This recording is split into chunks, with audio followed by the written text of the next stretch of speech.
Friends, আমার সমস্ত ভক্ত বন্ধুদের জানাই মোক্ষদা একাদশীর অনেক অনেক শুভেচ্ছা ও ভালোবাসা। সবাইকে হরে কৃষ্ণ, রাধে রাধে। দেখো আমি ভগবানের একাদশীতে দেখো কী কী ভোগ নিবেদন করেছি। দেখো এরকম এখানে 5 রকমের ফল দিয়েছি, বাদাম এখানে দিয়েছি, আমি কাঁচা বাদামটা ভেজে নিয়েছি, ভেজে নিয়ে দিয়েছি। আর এখানে যে আমি সাবুর পায়েস দিয়েছি, এখানে 1 গ্লাস জল দিয়ে দিয়েছি। তুলসীপত্র সহযোগে যথাবিধি নিবেদন মন্ত্র সহযোগে করে ভগবানের কাছে নিবেদন করে দিয়েছি।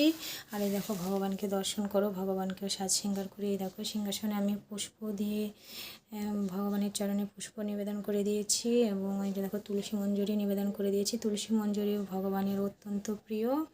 আর এই দেখো এবার আমি ব্রতকথা পাঠ করব, তোমরা সবাই শ্রবণ করো। আমি ভোগ নিবেদন করে ভগবানকে আরতিও করে নিয়েছি, পুজো আমার কমপ্লিট হয়ে গেছে। এখন মাহাত্ম্য পাঠ করব আমি। তোমরা সবাই আসো, ধৈর্য ধরে একটু শ্রবণ করো। এই মাহাত্ম্য কথা শ্রবণ করলেও অনেকটা এই ব্রতের ফল লাভ হবে। যারা এই ব্রত করনি তারা মাহাত্ম্য কথা এক মনে শ্রবণ করো, এই ব্রতের অনেকটা ফল লাভ হবে তোমাদের। সবাইকে হরে কৃষ্ণ, রাধে রাধে। অঘ্রাণ মাসের শুক্লপক্ষের শ্রী শ্রী মোক্ষদা একাদশী।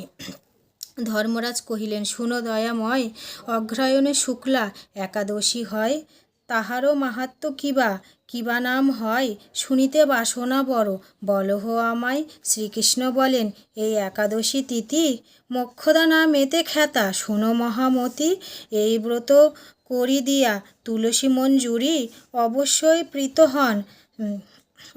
প্রীত হন পূজিলে শ্রীহরি, বহু যোগ্য ফল পায় এই ব্রত পালনে, তাহারও মাহাত্ম্য কহি শোনো এক্ষণে। বৈখানস নামে এক আছিল রাজন, ঈশ্বর ব্রাহ্মণে ভক্তি পরায়ণ, একদা সে নৃপবর স্বপ্নে হেরিল, নরকে তাহারও পিতা পতিত হইল, তাহাতেই রাজার মনে শান্তি নাহি পায়, পিতারও উদ্ধার হেতু ভাবেন উপায়, ব্রাহ্মণগণেরে ডাকি কহে স্বপ্ন কথা, কি প্রকারে মুক্তি বল পায় মোর পিতা। স্বপ্ন কথা শুনি তবে যত দ্বিজ বর, উপায় চিন্তায় সদা ভাবে বারে বার, তারপর সবে মিলি যুক্তি স্থির করে, আছিল পর্বতে মুনি অরণ্য ভিতরে, ত্রিকালজ্ঞ মুনি তিনি, নাহি কোনো ভয়, বর্তমানে ভূত ভবিষ্যৎ কথা কয়, শুনিয়া তো নরবরে অতীব উদ্যমে, সবারও সঙ্গেতে চলে ঋষির আশ্রমে, প্রণাম করিয়া রাজা মুনির চরণে, স্বপ্ন কথা কহিলেন তাহারও সদনে, প্রকৃত বৃত্তান্ত মুনি শুনি তার পর, চক্ষুমদি ধ্যানস্থ হলেন সত্তর, সব কিছু ধ্যান যোগে হয়ে অবগত, রাজাপতি কহিলেন সে মুনি পর্বত, তোমারও জনক রাজা পূর্বজন্মেতে অতি কামাচারী হইবার কারণেতে, অধোগতি সে কারণে হইল তাহার, উপায় আছয়ে এক করিতে উদ্ধার।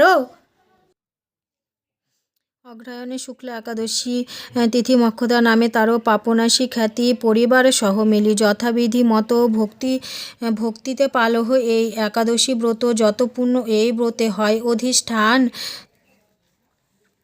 তোমারও জনক সবে করহে প্রদান, ব্রতবিধি তার পর কহিলেন মুনি আনন্দিত নরপতি, মণিবাক্য শুনি তার পর নিজ রাজ্যে ফিরিয়া আসিয়া অপেক্ষা করেন একাদশীরও লাগিয়া, পাইয়া মোক্ষদা তিনি কিছুদিন পরে ব্রত পালিলেন রাজা বিধি অনুসারে, রাজারও সঙ্গেতে যত আত্মীয় স্বজন আনন্দেতে করিলেন সে ব্রত পালন, পরিজন সবাকারও ব্রত ফল পরে, পিতাকে প্রদান রাজা করেন সাদরে, গগন হইতে হয় পুষ্পবর্ষণ, নৃপতিরে আশীর্বাদ করে পিতৃগণ, হে পুত্র মঙ্গল সদা হোক তোমার, এত বলি স্বর্গে যান জনক তাহার।